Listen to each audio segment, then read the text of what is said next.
No one knows where it came from. No one knows why it showed up in our little town, of all places.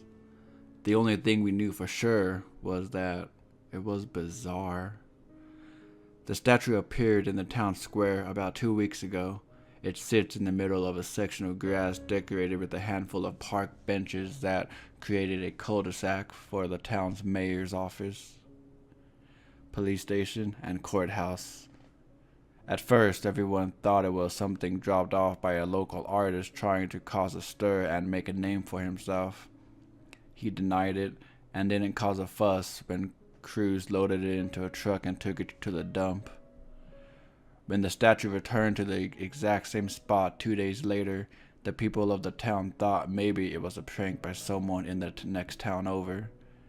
Two small towns only a few miles apart tend to have some pretty intense high school sports rivalries, and those tend to produce the weirdest and sometimes most elaborate pranks.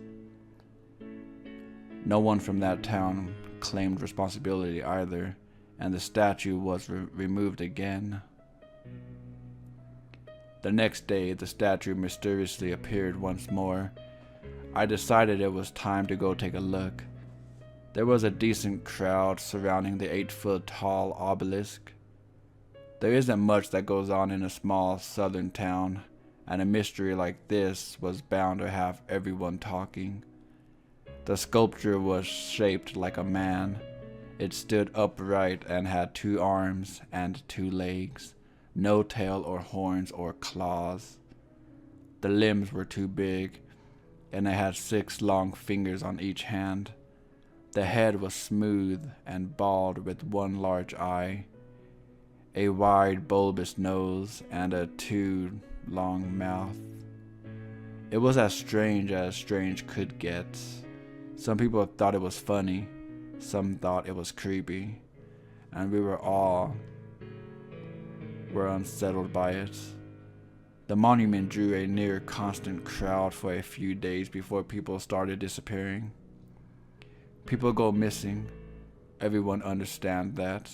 Despite how tragic it is, however, highly unusual for 12 people to vanish without a trace in the span of a week from a town with less than 4,000 residents.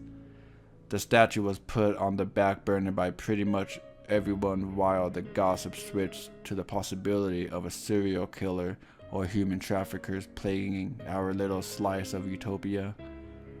Those that didn't forget the statue thought that it may be connected to the missing people, and they were written off as crazies. I think they're right. It's only a theory, and I could be wrong. I could be imagining things, but I swear the statue has moved. Not its place on the grass. I think it's changed position. I've been out to see it almost every day, and I swear its mouth was closed tight and its arms straight on its side. I would bet my life savings that when that thing first appeared, it didn't hold its head cocked ever so slightly to the left. I don't think anyone else notices the changes. I don't think people are done disappearing, and I don't think that statue is a statue.